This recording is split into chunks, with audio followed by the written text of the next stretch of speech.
प्रियंका पासवान जी, ऊर्जा का संचार तो आप लोग अपनी पार्टी में भी महसूस कर रहे होंगे। भाई इतना बड़ा मुद्दा जो हाथ लग गया, अब इसी मुद्दे के दम पर बीजेपी पर जमकर प्रहार करेंगे।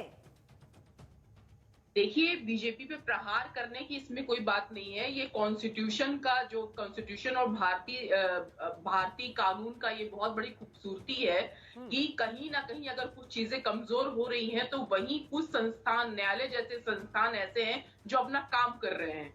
तो अरविंद केजरीवाल जी को बेल मिली है। अब इसी आधार पे अगर हेमंत सोरेन जी को भी बेल मिल जाए तो अच्छा है, क्योंकि अगर चुनाव का मामला है तो वहां भी इफेक्ट हो रहे हैं हेमंत सोरेन जी भी। तो अभी यहाँ अगर आप देखें तो अब हम लोग जिस मुद्दे के लिए बात कर रहे हैं, लोकतंत्र और संविधान की बात कर रहे हैं, लोगों के लिए बात कर रहे हैं कि 45 साल में बेरोजगारी चरम पर है और 70 करोड़ लोग बेरोजगार हैं। सरकारी संस्थानों का निजीकरण कर दिया गया और जो सामाजिक न्याय की प्रक्रिया, आरक्षण, वो भी सारी चीजें खत्म हो गई है। नोटबंदी और जीएसटी से लघु उद्योग कानून बर्बाद हो गए। अभी आप देखिए कोविड और इन मुद्दों को उठाने के लिए मेरा सवाल प्रियंका पासवान जी यही है आपसे कि भाई क्या अब एक नई धार, नई ताकत, नई ऊर्जा इंडिया अलायंस महसूस कर पाएगी? उसी हिसाब से बीजेपी को अब घेरा जाएगा। कर पाएगी। देखिए, हम लोग इंडिया अलायंस बना क्यों है? इंडिया अलायंस बना ही इसलिए है कि हम लोग लोकतंत्र बचा सके, संविधान बचा सके। अच्छा। अभी कोविड शील्ड की जो बात हुई, चंदा को धंधा लो, उसपे भी प्रधानमंत्री चुप है। ये सारी चीजें हम लोग कर रहे हैं और ये सारी चीजें हम करेंगे। गैस सिलेंडर का दाम 2014 में 410 था। ठीक है, बोरिया बिस्तर उठाने के दिन आ गए हैं आप लोगों के। रत्नाकर सिंह जी तैयार हो जाइए झोला उठाने के लिए। गठबंधन समझदार है और जानती है।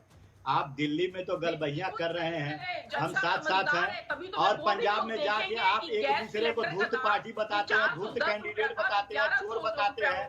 वहाँ पे हम आपके हैं कौन हो जाता है। तो कहीं न कहीं ये जनता देख रही है कि आपका चरित्र जो है स्थान देख करके बदल रहा है। आप लोगों का चरित्र स्थान के हिसाब से बदलता है। दिल्ली में आप गलतियां करती है, पंजाब में आप एक दूसरे को चोर कहने का काम करते हैं। टीएमसी जो इंडी गठबंधन की पार्टी है, वो कांग्रेस को बोलती है कि इसको वोट मत देना, इसको वोट मत देना, इसको वोट देने का मतलब है कि बीजेपी को वोट देंगे। वहीं पे अखिलेश यादव कहते हैं कि कांग्रेस धूर्त पार्टी है, इसको वोट मत देना। तो जनता समझदार है, वो जानती है कि आप लोगों का कहने का गठबंधन जो बेमेल गठबंधन है, कोई उसका औचित्य नहीं है। और हम लोग एलपीजी कोई औचित्य नहीं है इस बेमेल गठबंधन का। ठीक है, अरविंद केजरीवाल के जेल से सबूतों के आधार पर सुप्रीम कोर्ट काम करेगा ना। और अगर पुख्ता सबूत नहीं थे केजरीवाल के खिलाफ, इसलिए तो जमानत दे दी गई। कह रहे हैं कि भाई राहुल, अखिलेश, केजरीवाल और अब हेमंत सोरेन भी इस पंक्ति में आकर खड़े हो जाएंगे। अपनी बात मैं रख लूं, पूरी बात बोलने का मौका दिया जाएगा मुझे आपके चैनल पे। लेकिन प्लीज लिमिटेड टाइम में। ये वही सर्वप्रथम प्राथमिकी अनिल चौधरी ने दर्ज की थी इस आबकारी घोटाले के खिलाफ। और आज ये कहते हैं कि जब उसकी जांच होती है, हम लोगों ने जनता के फिर से बीच में बोलने लगे, और वो करते रहेंगे, हम लोग करते रहेंगे, क्योंकि हम लोग लोकतंत्र, संविधान और लोगों के मुद्दों पे बात कर रहे हैं। अभी महंगाई और बेरोजगारी इतना भयंकर मुद्दा हो गया है कि 45 सालों में एक ही लोग बोलेंगे अपनी बातों को। अगर स्नातक बेरोजगार है। पेट्रोल, अब भाई जब शिकायत की थी तब ये लोग साथ नहीं थे संजीव मिश्रा जी। अब जाहिर तौर पर इनकी मजबूरी है, लेकिन अब मौजूदा परिस्थितियों की अगर हम बात करें तो फिलहाल तो इंडिया गठबंधन कितना मजबूत होता हुआ नजर आ रहा है।